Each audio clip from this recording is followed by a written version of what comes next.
Hi everyone! Welcome back to Maureen's Kitchen.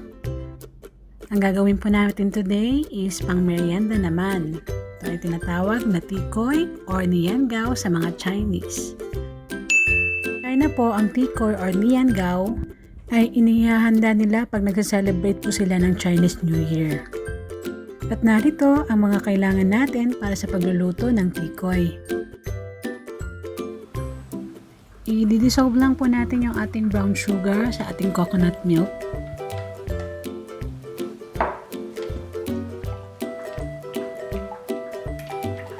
Sa isang bowl naman, ilalagay lang po natin yung ating glutinous rice powder at saka salt. Then we can add our coconut and brown sugar mixture. I-mix po natin ito. At sunod na rin natin ilagay yung ating tubig. I-mix po natin itong mabuti and make sure na wala pong lumps yung ating mixture. Kailangan completely dissolved po lahat ng ating glutinous powder. Pwede na rin natin ilagay yung ating dates, pero optional lang po ito.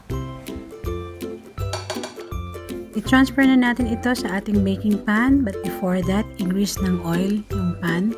Para pagka naluto na po yung ating tikoy, madali lang po siyang tanggalin. Pwede na natin lutuin yung ating tikoy, but before that, i-cover muna natin ito ng aluminum foil.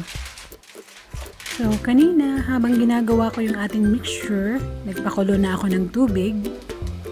At since wala pa akong steamer, nag-improvise lang po ako. I-steam po lang natin ito for 1 hour.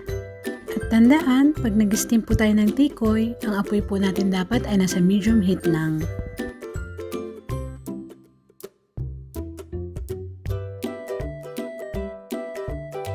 After 1 hour, pwede na natin i-check yung ating tikoy. Tingnan natin kung luto na po siya. At para ma-check natin kung luto na yung ating tikoy, kumuha lang po tayo ng isang toothpick. Itusok po natin ito at pag wala pong sumamang laman, it means luto na po siya.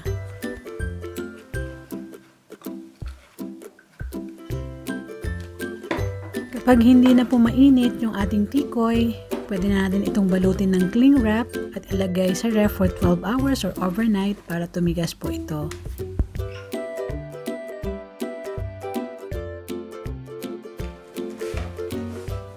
So 12 hours, pwede na natin itong lutuin. Ikakat lang po natin ito into thin slice.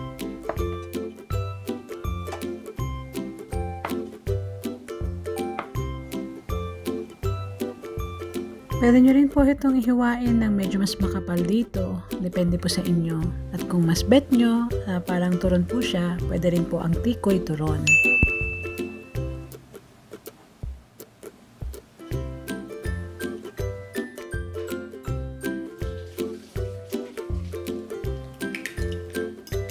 Mag-beat po tayo ng isang egg at i-dip dito ang tikoy bago prituhin.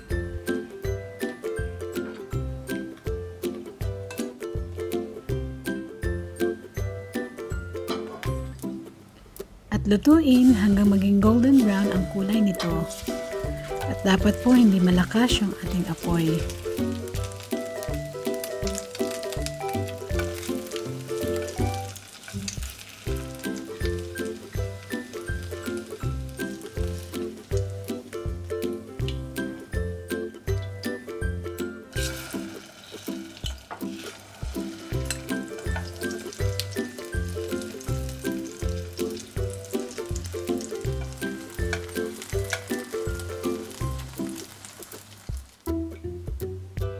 At pwede na rin natin isunod prituhin yung ating tikoy turon. For me, mas bet ko po ito.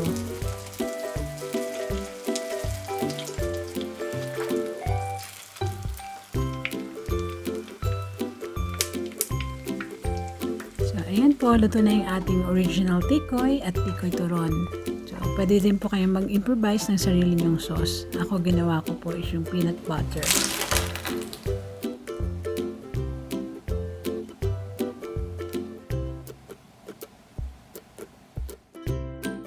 So I hope nagustuhan niyo po yung ating recipe for today. Till our next video. See you next time! Please hit subscribe, hit the ring button for our latest cooking videos. And of course, give us a thumbs up, comment, and share. Thank you. God bless everyone.